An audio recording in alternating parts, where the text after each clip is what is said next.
여의도 3프로 시작하겠습니다.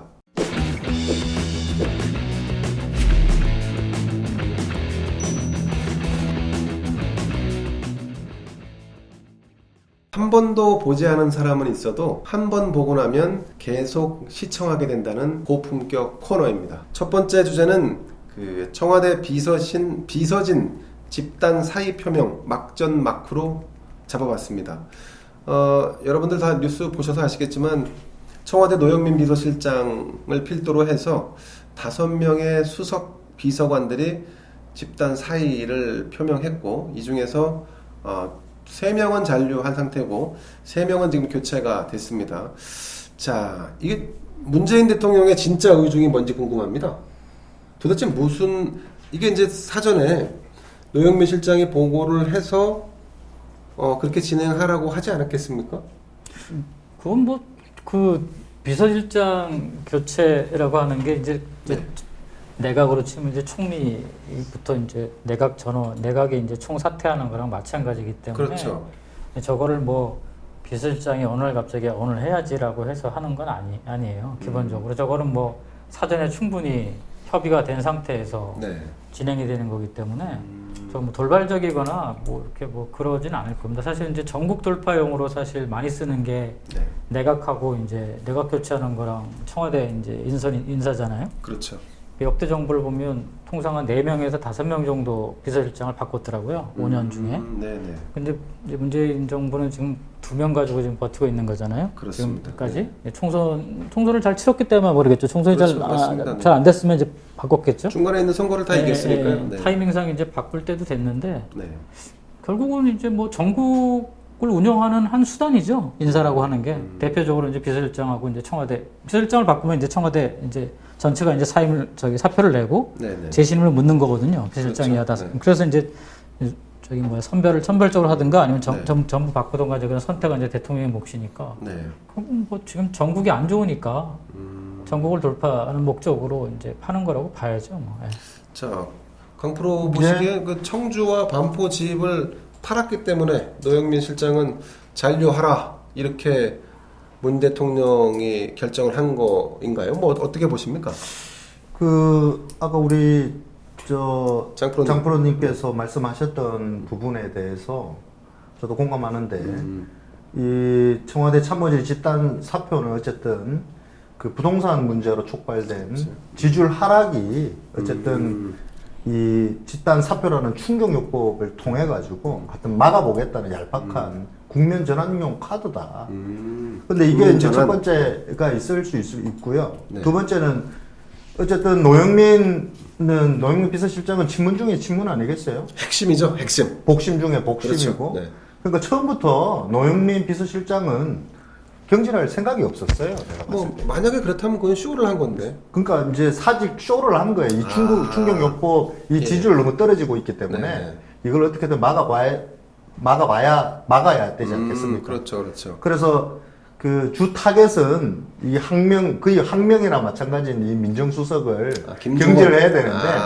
제가 생각할 때는 문재인 대통령의 성격상 자기 이름으로 경질하는 걸 못하는 사람이에요, 이 사람이. 그렇군요. 그러니까 내치지를 못하는군요. 그렇죠. 못하면서 이런 쇼를 통해서 어쨌든 그 비서실장은 남겨두고 할 생각도 없었어요. 남겨두고 이 김정은만 주 타겟으로 삼아서 경질하는 모양새를 갖춘 거죠, 따지고 보면. 그러니까 마음이 약해서 내치지는 못하고 국민을 기만하는 식의 쇼잉을 한 거네요. 그렇죠. 저는 그렇게 보고 있습니다. 그러면 문재인 대통령이 사람이 먼저다 하시는 착한 분인가요? 아니면 이런 정도의 퍼포먼스를 하는 약간 좀 유능한 정치인이 되신 건가요? 그 문재인 대통령이 임기 말이잖아요. TV에서도 요즘에 코로나나 부동산 정책이나 이런 안 좋은 이미지의 의미의 어떤 방송은 잘 안 나옵니다. 그렇군요. 이 사람은 피를 안 묻히려고 해요. 손에 피를 안 묻힌다. 손에 피를 안 묻히려고. 근데 권력자나 지도자는 또 이게 필요한데. 그 결단의 순간이 필요한데 지금은 그런 거를 좀 관리한다는 느낌이 좀 들어요. 역시 참모들이 역할을 잘하고 있는 거네요. 원래 문재인 대통령 별칭 중에 대표적인 별칭 중에 하나가 안 좋은 거긴 하지만 이게 결정장애잖아요. 결정장애. 아 예. 결정을 잘 못하는 스타일로 알려져 있지 않습니까? 예, 뭐 예. 기존의 노무현 정부 때도 뭐 민정수석 할 때부터 이제 검찰 내부에서 이제 그때부터 이제 알려진 소문이 이제 뭘 결정을 잘 안 내려준다라는 걸로 이제 그래서 사실은 이쪽 검찰 내부에서는 이제 문재인 대통령에 대해서 굉장히 이제 좀 낮춰보는 시각들이 많다. 아 그렇군요. 네, 그 능력이나 이제 업무 능력, 자기네들이 이제 접해봤기 때문에 민정수석 때 접해봤잖아요. 예.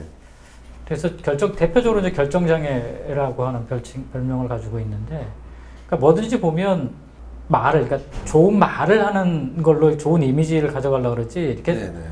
결단력 있게 뭘 하려고 하는 걸 별로 안 해요. 기본적으로. 안 하는 게 아니라 할 줄 모르는 거죠? 아니, 뭐, 모른다기보다 이제 그거 평생 그런 거 안 해온 거죠. 그러니까 사람, 저 누누이 말씀드리지만, 네네. 사람 스타일이라는 게 있는 거거든요. 평생 살아온 예, 스타일을 예. 바꿀 수는 없거든요. 예. 그러니까 지난번에 주식 양도 차익 과세 그 발표할 때도 네네. 방침은 청와대에서 내놨잖아요. 아 그랬죠. 내놓고 간을 봤어요. 여론의 간을. 아 어떻게 그렇지. 될지를 보고 여론이 너무 안 좋으니까 비판 그것도 여론이 어떻게 했어요? 강하니까. 대통령 지시사항으로 철회했다고 얘기했잖아요. 아 철회. 철회를 아, 했잖아요. 예. 그러니까 이런 것들이 일종의 대통령께서 좋은 이미지를 만들어내고 밑에 사람들이 그걸 이제 방어하는 임기 말에 나타나는 그러니까 국정 운영 실패에 대한 네.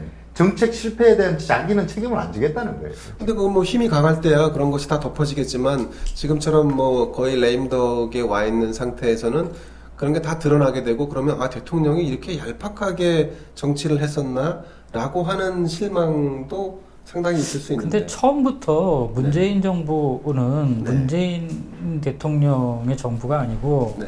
386 정부라고 했었거든요. 386 정부. 예. 문재인이라는 사람은 386 정부에 올라타 있는 사람이다. 그래서 네네. 결국 끌고 가는 건 386이다 이렇게 얘기를 했었거든요. 예, 예. 뭐 이번에도 뭐 비서실장 뭐 양정철 얘기가 나오고 막 그랬었는데 그렇습니다. 네. 본질적으로 문재인 정부는 문재인 대통령의 리더십을 가지고 끌고 간 정부가 아니라는 거죠. 아. 네, 문재인 대통령의 리더십은 사실상 386 소위에서 좌파 386이 가지고 있는 집단적 지도 체제라고 봐야 돼요. 집단 지도 체제 어디서 네, 많이 네. 듣던 얘기인데. 그러니까 네. 지금 현재 보면 대통령이 이 시점이 되면 대통령이 뭔가 그 좀 정책에서 좀 조금 이제 이렇게 좀 튜닝도 하고 네네, 선회도 그렇죠. 하고 이제 그런 것들이 나와야 되거든요. 근데 그렇죠, 대통령이 그걸 맞습니다. 못 해요. 근데 대통령의 지금 워딩들을 보면 사실은 부동산 정책도 대통령은 지금 강경 일본도에서 약간 벗어나 있어요. 아, 예, 예, 예. 왜냐면 이번에 이제 10만 호 이제 임대주택 공급하는 것도 이제 기재부 안을 받아들인 거거든요. 예, 사실은 네. 원래 그 이전에는 아니었잖아요. 저 민주당이라는 쪽은 그렇죠. 네, 아니었는데. 그러니까 사실 그러고 보면 대통령의 입장이 386하고 약간 좀 이렇게 엇나간 부분도 있어요. 근데 이제 대통령이 그걸 못하는 거죠. 왜냐하면 자기는 386에 올라타 있는 사람이니까. 네. 386이 흔들면 언제든지 이렇게 낙마할 수 있는 사람이에요. 그럼 결정장애가 아니라 결정권이 없는 거네요. 그러니까 그런 지적들을 많이 했죠. 수장부터. 네, 네, 네. 대통령이 그런 위험성이 높다고. 예. 이 정부 출범할 때부터 이 386에 대한 위험성, 네. 그러니까 386에 좀 이렇게 좀 지나치게 강경 일본도 그다음에 이제 대북 정책에 있어서의 이제 그 침묵적인 어떤 그런 그렇죠, 태도들 뭐 이런 거 그렇죠. 그리고 네. 굉장히 과도하게 그런 것들이 나타났잖아요. 맞습니다. 네, 네. 지금도 이제 부동산 정책을 중심으로 똑같이 이제 그런 게 나타나거든요. 이렇게 약간 겉돈다, 이렇게 이슈에서 좀 대통령 혼자 겉돈다는 느낌이 있어요. 그렇죠. 그런 게 네. 있죠. 아무래도 네, 네. 탤런트로서의 역할을 더 많이 했다 이렇게 볼 수 있거든요. 사실은. 그러니까 PD가 따로 있고. 이를테면 이제 얼굴 마담 같은. 네, 그렇죠. 이제 느낌인데요. 그런 네. 느낌 같은 게 있는 거죠, 사실은. 네. 그 인사라든가 이런 부분에 있어서 대통령이 인사 결정도 사실상 본인이 잘 못하고 있구나라는 느낌을 갖는 거죠. 그렇군요. 결정을 못하는 대통령. 야, 이런 분한테 지금 대한민국을 좀 맡기고 있는 상황인 것 같습니다. 자, 그러다 보니까 김조원 민정수석 같은 경우 이제 전 민정수석입니다. 일종의 불만을 표시한 것 같아요. 집 두 채를 안 팔아서 사실상 쫓겨난 격인데 그 교체하기도 전에 그 수석 보좌관 회의, 저희 대통령이 주재하는 회의인데 그 자리에도 불참을 했고 청와대 고위직들만이 참여하는 단체 카톡방이 있는데 여기서도 탈퇴를 한 모양입니다. 근데 자 그럼 결과적으로 보면 민정수석 한 명을 쫓아내기 위해서 아니면 경질하기 위해서 이 난리를 피웠다는 얘기예요? 경질에 대해서 네. 관점 거꾸로 한번 생각해 보시자고요. 예, 대통령 예. 입장에서 정부 입장에서 생각하는 게 아니라 대통령 개인 입장에서 아니 김조원 개인 입장을 한번 김조원 난 이 사람이 직을 때려치우고 자유의 몸이 된 합리적인 이유가 있다고 생각합니다. 뭐죠 그게? 그 합리적인 이유는 부동산 이 직을 때로 채워야만 집을 안 팔 수 있거든요. 그렇죠, 맞습니다. 예, 예. 직을 계속 유지하면 강남이든 잠실인가요? 강남이든 네. 잠실에 그 중과세를 내야 되거든요. 잠실하고 도곡동 네. 알짜배기 아파트죠. 중과세 그거를 계산해 보면 10억 정도 뭐 얼추 10억이 나온다고 10억 하죠. 정도 네, 네. 나오는데 그 일단 10억 손해 안 봤잖아요. 그렇죠. 둘째는 20억은 집 팔아봐야 뭐 10에서 12억 정도, 뭐 2억 더 보태가지고 네, 네. 이익 남는다고 그러더라고요. 근데 이거를 차라리 팔지 않고 자식에게 네. 정액하면 네. 정액세가 한 13.2%인가 뭐 정도 된대요. 13.2%. 예. 그래서 어떻게 보면 지금 요즘 세상에 강남이나 잠실 같은 데는 네. 패밀리 유산 아닙니까? 그렇죠. 이 그렇죠. 패밀리 유산을 지키는데 한몫한 거예요. 아. 자식들한테도 욕 안 먹고 네네. 이걸 지켜낸 거예요. 어떻게 보면. 그런데 이제 뭐 아시겠지만 김조원 전 민정수석은 또 문재인 대통령하고 또 막역한 사이예요.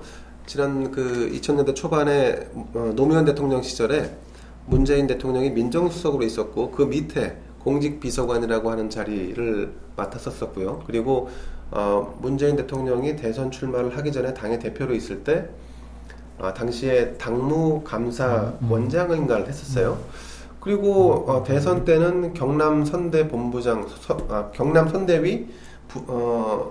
공동위원장을 맡았었습니다. 그 정도로 문 대통령을 만드는데 기여했던 사람인데 그런데 야, 이 집 두 채로 이렇게 두 사람이 갈라서나요? 경력 보니까 저는 일단 기본적으로 예. 이분은 공무원이잖아요. 완전 공무원이죠. 행정고시 네, 출신이시니까. 네, 그럼 뭐 그렇게까지 뭐 네, 그냥 저는 그냥 공무원은 공무원이라고 봐요. 아, 예. 그렇게. 아니, 그런데도 이제 정권 초에 또 뭐 약간 보온성 인사라고 해갖고 그 한국항공우주산업인가요? 카이라고 하는 곳에 네. 사장으로도 보내고 했었거든요. 근데 뭐 저희도 경험해봤지만 그런다고 해서 뭐 저분도 자기 잘난 맛에 사는 거지 뭐. 아, 네. 다 그래요. 아예 공무원 고시 패스하시고 고위직하신 분들은 네네. 아니 내가 잘났으니까 나를 갖다 데려온 거지 뭐 내가 무슨 뭐 이렇게 같이 이렇게 무슨 뭐 이념과 그런 동지적 그건 아니잖아요. 그렇군요. 네, 저희도 뭐 그런 경험 많이 하는데요. 뭐 한간에는 뭐 그런 얘기도 있어요. 김조원 수석보다는 김조원 수석의 가족 안주인 되시는 분께서 절대 아파트를 팔 수 없다. 뭐 이런 얘기를 그러면 네. 그거는 이제 그러니까 아까 말씀드린 저기 패밀리 유산, 철수해야 돼요. 네. 그렇죠. 네. 네. 패밀리 유산을 지키는데 한몫했다니까요. 아 이거 사모님이 그러면 뭐 당연히 뭐 한 게 뭐가 있다고 철수해야죠. 안 철수하면 안 되는 거죠? 철수해야 되는 거죠? 쫓겨나요.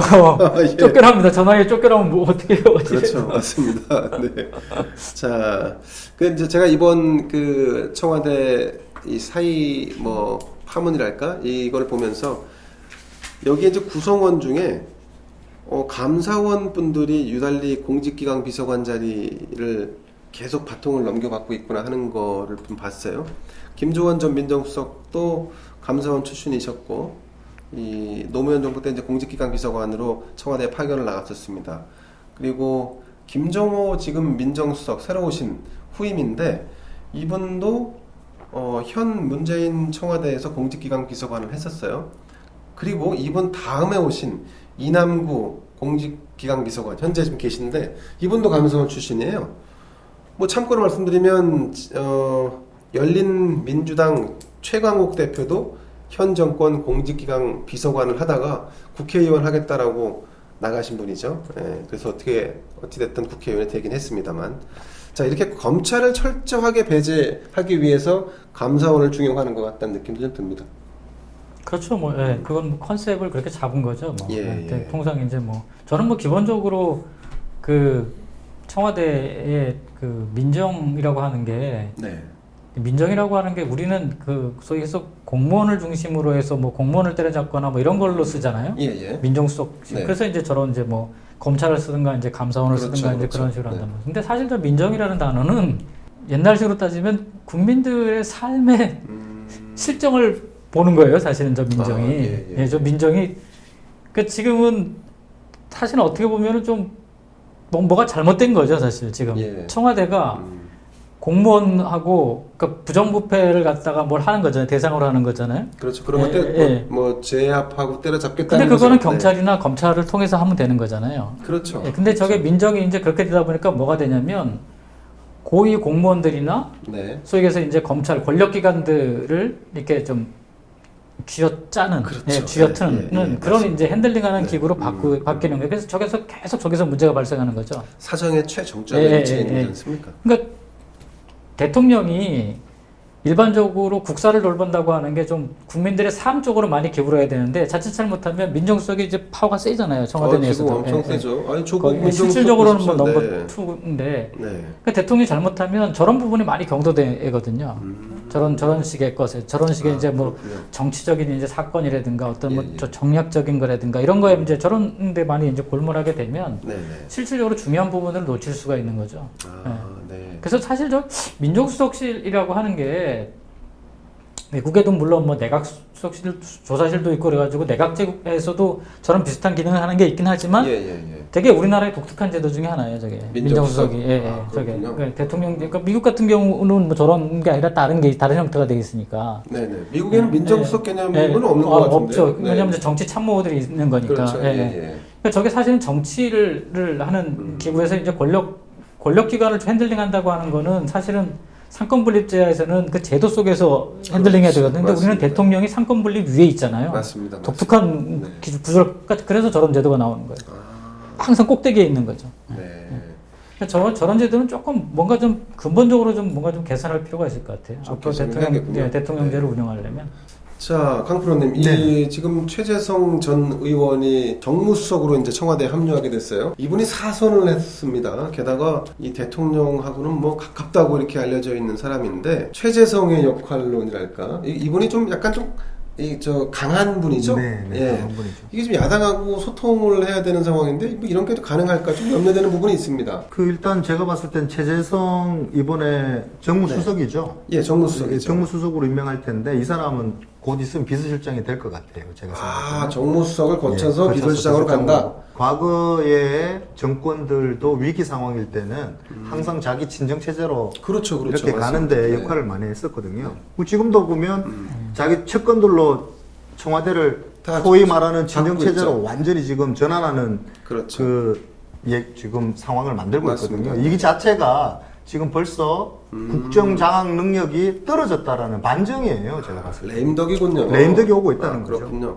그럼 장프로님, 뭐 지금 강프로 얘기로 하자면 양정철 전 민주정책연구원장은 들어올 자리가 없겠네요. 그거는 소위 얘기해서 이제 386들이 네. 들어와서 이제 정비를 할 거라고 하는 이제 가설에서 출발하는 예. 건데 지금 예, 386 소위 얘기해서 이제는 다음 대권을 향해서 움직이잖아요. 그렇죠. 이미 글로 이제 움직였기 때문에 사실상 이제 그게 이제 레임덕의 시그널인 거죠. 뭐 지금 전체적으로 보면 현 대통령이 아니라 네네. 다음 이제 권력을 중심으로 해서 이제 체력이 재편되기 시작한다는 거죠. 여권 자체가. 예. 이제 그게 이제 소위 얘기해서 이제 저런 식의 인사를 가능하게 하는 거죠. 왜냐하면 이제 사람을 폭넓게 못 쓰는 거죠. 이제 그렇군요. 이미 이제 협소에 이제 인사 선택의 폭이 좁아진 거죠. 예. 많은 사람들이 이제 뭐 이낙연 쪽으로도 있고 네. 이재명 쪽으로도 있고 벌써 이제 라인들이 다 이제 형성이 되잖아요. 맞습니다. 네. 이제 한 뭐 반년 지나면 이제 끝이니까 사실 그렇죠, 그 라인이 그렇죠. 정리되는 네, 게 네. 굉장히 협소해졌다 인사가 결국. 그래서 매 거기서 안에서 선택할 수밖에 없다. 네. 왜 김현미 비서실장 뭐 이런 황당한 얘기 나오는 이유도 뭐냐면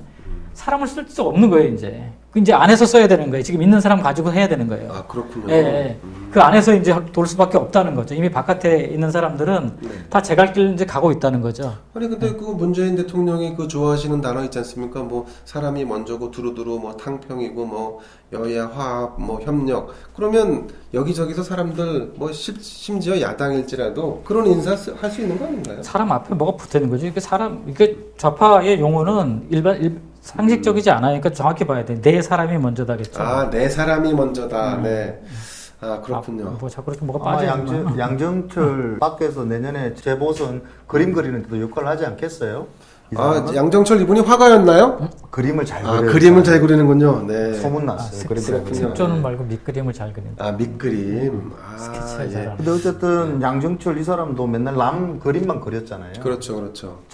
자기 그림 그리고 싶어 할 거예요 아마. 왜냐하면 임기 말이고 네. 레임덕도 오는 것 같고 네. 이 아까 말씀드렸다시피 위기일 때 자기하고 익숙한 사람들하고 옛날에 그 화려했던 네. 그 신화를 다시 한번 써보려고 노력하거든요. 근데 네. 이게 잘 안 돼요. 과거 우리 정권들을 보면 그렇죠. 맞습니다. 차라리 국민들에게 가감하게 얘기하고 이 잘못됐다고 얘기하는 사람 가감하게 기용해서 맞습니다. 그 사람으로 그게 맞는 그 인사일 텐데 그게 지금 안 되고 있는 거 보면 분명히 레임덕이 오고 있는 건 확실한 것 같습니다. 정권의 실세를 하는 분들이 자칫 자신이 뭘 하겠다라고 나서면 필시 검증 과정에서 사달이 나더라고요. 네. 그게 쉽지 않은 게 네. 저희도 이제 그런 경험을 해보는데 네. 임기 후반으로 갈수록 정권의 실세인 사람들도 자리를 피해요. 그렇죠. 피하죠. 네, 네. 네. 자리를 가지 않습니다. 왜냐하면 이제 이게 끝물이 어떤 건지 알기 때문에 빨리 다음 스텝으로 가지. 같이 이렇게 동기어진 할 생각을 갖지 않아요. 그건 아무리 친해도 그런 생각을 잘 안 갖게 돼요. 기본적으로. 이맘때쯤 되면 순장조다 뭐다 뭐 이렇게 나오는 거 아닙니까? 네, 그렇죠. 이제 그리고 이제 아직 이제 양정철이나 뭐 전해철 이런 사람들은 뭐 나이도 있고 그러니까. 그렇죠, 그렇죠. 되게 이제 뭐 60대 후반이라든가 이러면 이제 뭐 그냥 나도 이제 같이 이제 아름다운 마무리를 짓겠다 뭐 이렇게 하면서 이제 할 수 있는데 아직 마무리하기. 네, 아직 마무리하기에는 본인들이 갈 길이 있다고 보기 때문에. 민주당 전당대 눈치 보고 아마 자기 살 길을 아마 찾을 겁니다. 이제 각계 전투로 이제 다시 살 길을 찾아 나가겠군요. 그러면 그럴수록 문재인 대통령은 더 외로워지지 않을까. 그래서 제가 좀 눈길을 끄는 분이 한 분 또 있었어요. 인사비서관이죠. 김혜숙 인사비서관. 아마 문재인 대통령 옆을 제 느낌에는 가장 오래 지키지 않을까. 이런 생각도 들었어요. 이번에도 그 집단 사이에 포함이 됐는데 인사수석 비서관은 잔류를 결정하신 것 같아요. 이분 좀 설명을 드리자면 문재인 대통령이 변호사 시절 그 부산에서 법무법인 부산이라고 하는 법률 사무소를 운영했었는데 여기 같이 계셨던 분이에요. 현 정권 출범하자마자 문재인 대통령이 이분을 법제처장에 임명을 하셨었어요. 그러니까 이 지금 청와대 안에서 그 이루어지는 인사와 관련된 가장 그 최측근 참모 역할을 하고 계신 것 같아요.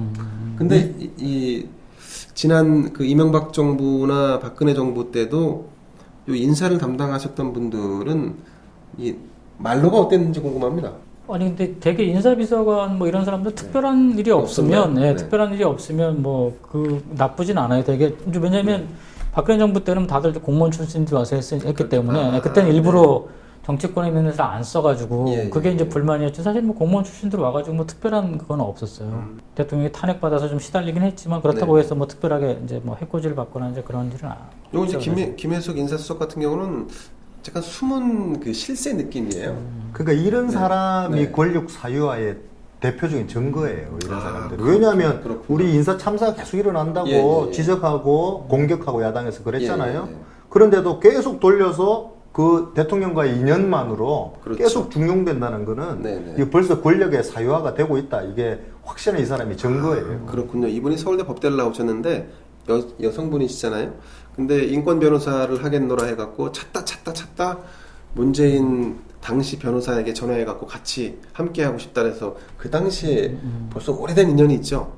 이렇게 인연을 맺었는데 요즘 부산시장 후보로도 오르내리더라고 이 사람이. 김혜숙 인사수석이요?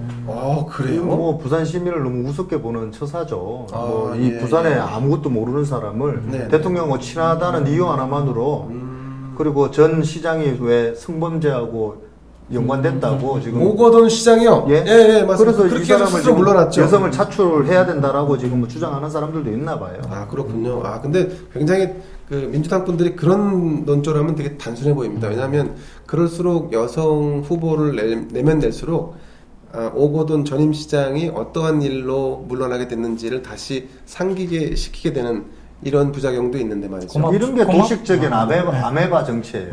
그렇군. 아메바 정치. 또 나왔습니다. 우리 저 강프로님 뭔가 동물과 뭐 이 식물 비유에 거의 뭐 달인입니다. 달인. 아메바는 동식물이 아니야. 우리 지난번에 얘기했던 거 한번 할까요? 그 이낙연 그 국회의원은 뭐에 비유했었죠? 저기 뭐야? 기름장어. 기름장어. 이재명 경기지사는 영리한 늙은 너구리. 늙은 너구리. 영리한 너구리. 그렇군요. 자, 어찌됐건 이번 그 청와대 참모진 일괄 사의 파동으로 인해서 문재인 청와대의 레임덕은 확실히 시작이 된 것 같아요.